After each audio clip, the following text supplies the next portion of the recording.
Now, political divisions in Egypt reached the boiling point again today, with supporters and opponents of the ousted president clashing in the streets of downtown Cairo. Police used tear gas to break up the confrontation, but with Mohamed Morsi supporters hunkered down in two camps and the government pressing them to leave, the Egyptian capital is gripped by fears of yet more bloodshed. Let's get an update now from senior international correspondent Arwa Damon, who is in Cairo. Arwa, in terms of putting this into perspective for us, what has it done, these latest clashes, in terms of the mood there in Cairo, especially when people are still waiting for perhaps another military crackdown there?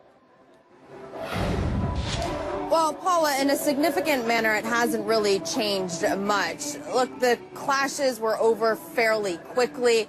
And it's Cairo. You know, clashes break out over any number of issues to begin with, but it is still an indication of just how frustrated people are growing with this ongoing standoff. The pro-Morsi demonstrators, they go out on marches on a daily basis in more than one location. Most of them actually end quite peacefully. In this case, you had anti-Morsi people going out, clashing with them, residents in the area very frustrated with what's going on, throwing rocks, hurling bottles, riot police coming in, trying to clear everyone out using tear gas. And it's also an indication of just how critical it is for the government to figure out a way to navigate the country out of this current standoff and crisis it finds itself in, because most certainly the situation cannot continue as is, and people are beginning to look for those answers from the government at this point. But in terms of finding a way out, Arwa, does it seem now that this is just going to be a waiting game? They will let the protesters stay where they are and just wait them out?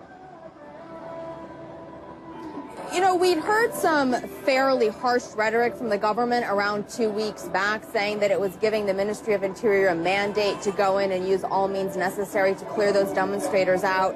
Since then, there have been repeated warnings.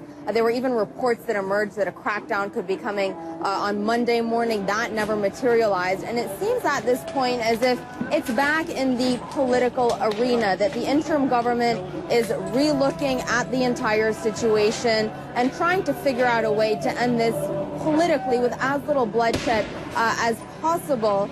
But at the same time, it does seem as if there are divisions when it comes to exactly how they should be addressing this. One also has to remember that this is effectively novel territory for all of the key players who are involved right now. It's novel territory for the Muslim Brotherhood, for the military that is used to controlling these situations with an iron fist and is now being forced to play politics, and also it's novel territory for the interim government here. So the answers most certainly are not easy, and it does seem as if this is going to become more of a waiting game.